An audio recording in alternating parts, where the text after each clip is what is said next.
Magandang araw mga ka-kitchen! Andito na naman po ako at samahan niyo po ako gumawa ng ating toasted siopaw. Lagyan ng oil. Pag mainit na yung oil natin, lalagay natin ang bawang. So bawang na mince ko na siya. Haluin hanggang brown. Then sibuyas. Na-mince ko na rin siya.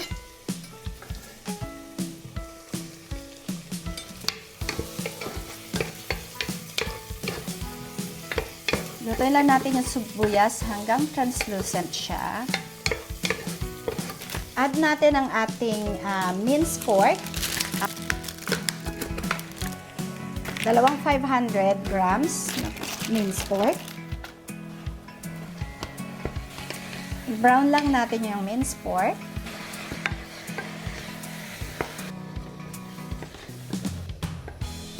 Nasabot siya na yung maigi yung ating minced pork. Hindi na siya mapula. Lagyan ng salt and pepper.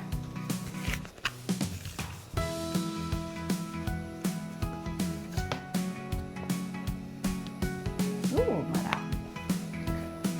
Nice. At saka ang advice ko pag gagawa ng siopaw, gawin yung filling ahead of time. Like the day before or umaga, then you do the dough in the evening. Or, yeah, evening. Soy sauce.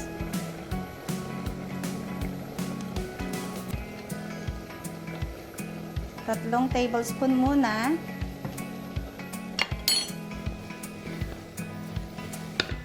Then we have hoisin sauce. 1, 2, 3.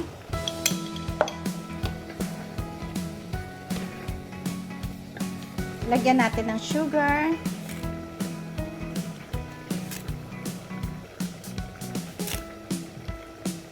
Apat na tablespoon.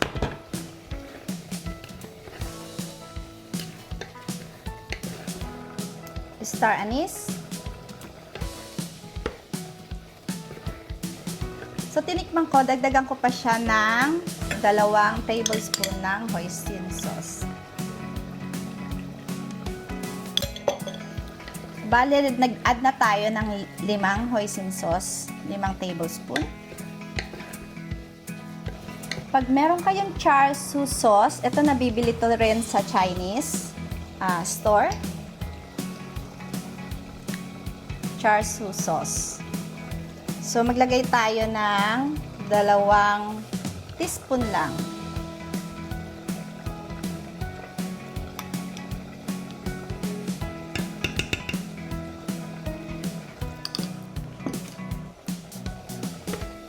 Let it simmer.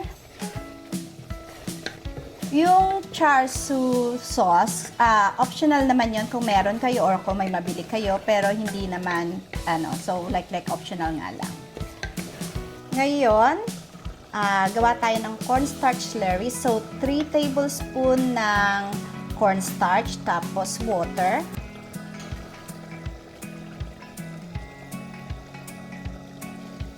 Haluin. So, adjust nyo lang yung paglagay ng cornstarch. Makikita nyo naman kung kailangan pa. So, kailangan malapot ang ating sauce. So, ganito lang dapat yung consistency ng ating filling. So, yan. So, may konting-konting sabaw pa na makikita nyo, pero at least malapot na.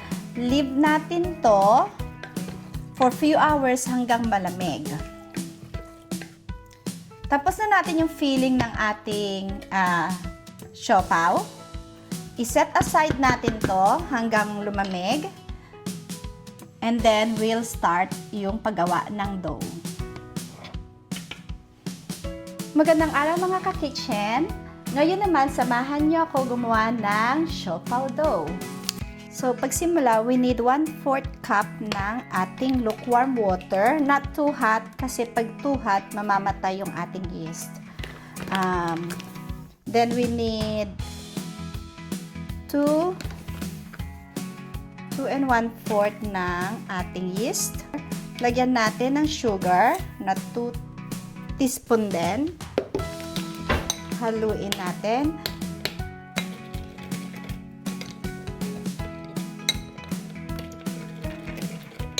Leave mo to for 5 to 10 minutes hanggang mag-bloom yung ating yeast.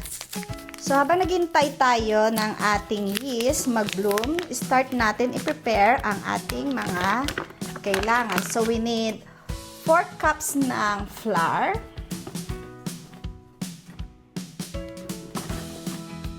Two, 3, 4. Half cup ng sugar. 1 cup ng milk.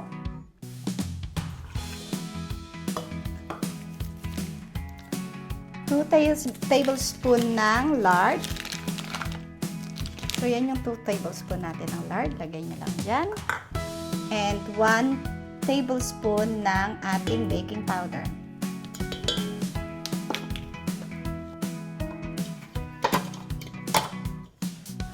Lagay natin ang ating dough hook. Tapos, i-secure ang mixer.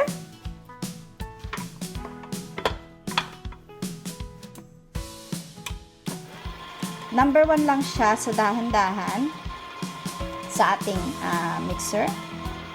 And leave natin siya hanggang maging dough. I-stop ko muna siya kasi nakalimutan ko ilagay yung yeast sa baba.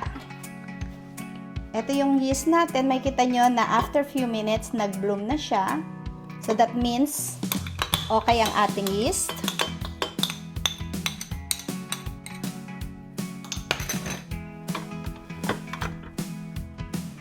And back sa ating mixer.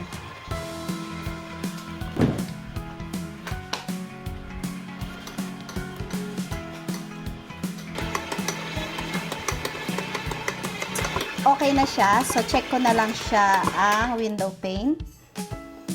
Kuha ng konti. Tapos, so, ayan. Nakita nyo. Meron na siya. So, this one, okay na. I-rest na natin siya. Pagkain ko lang ng konti.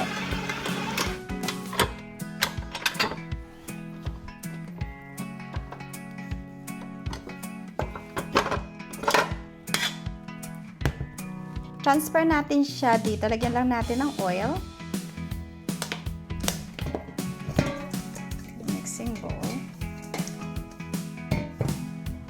Kunin natin yung ating dough.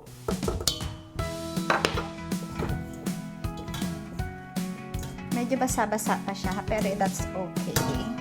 Para ating malambot ang ating dough.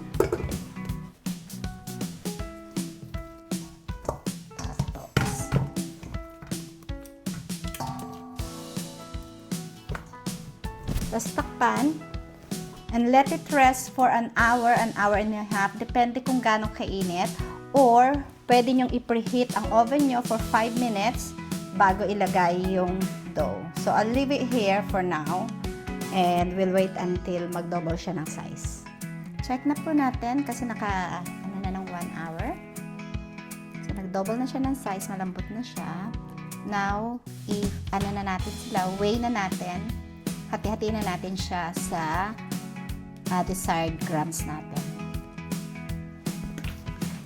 So, ngayon, transfer na natin. Kunin ko lang ibang oil. Transfer na natin dito sa ating table.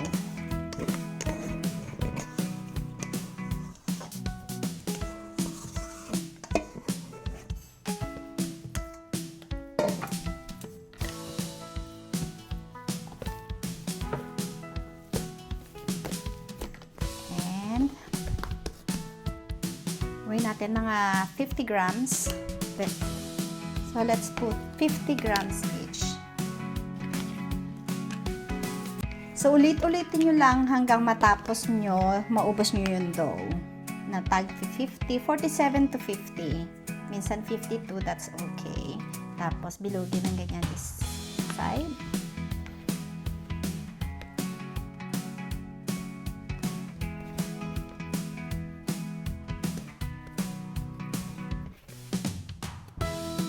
Pwede nyo rin ganito na siya. So, naka-round na siya.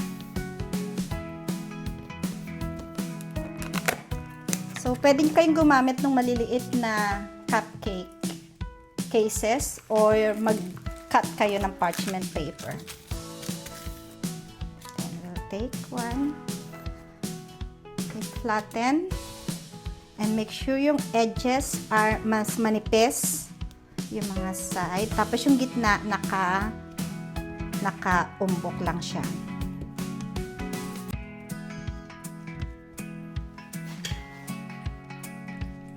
Yan, kuha tayo ng filling.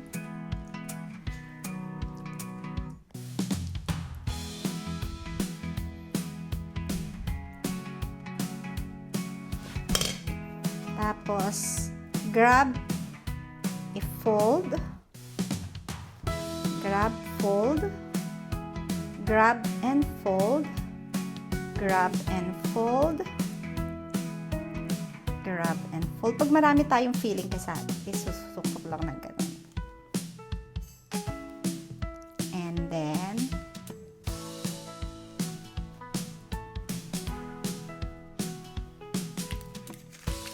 there we go. So, next one. Gawin nyo lang to hanggang matapos nyo yung dough. So, ulit-ulitin lang. So, the same thing. So, habang ginagawa nyo pala to before start nyo, painit nyo na yung oven, 180 degrees, para pagkatapos nyo, pwede na nating isa lang agad itong siopaw. Tapos na po natin ang ating siopaw. Takpan natin siya ng mga 15 to 20 minutes. For egg wash, so kailangan natin yung yolk and a bit of milk. Nanginig-ginig pa yan. And then, mix nyo lang. So, brush lang natin ng egg wash.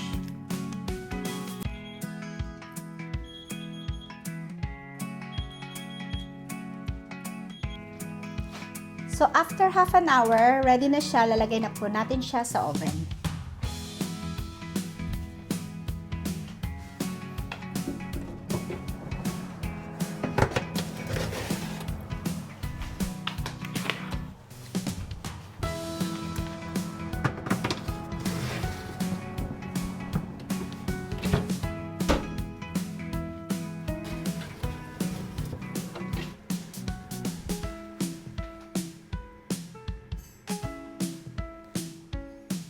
May kambal. May kambal. Let's taste it.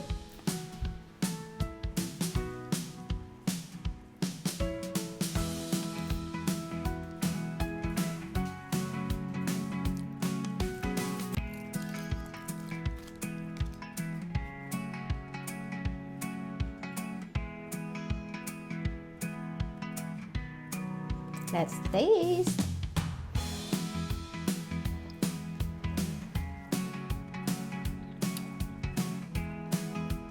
Sarap na.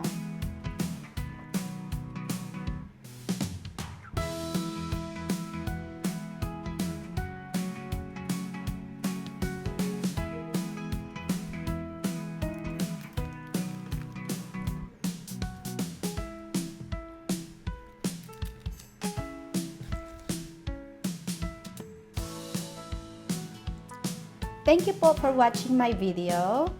Please continue to like, share, and comment. Till next video. Bye-bye!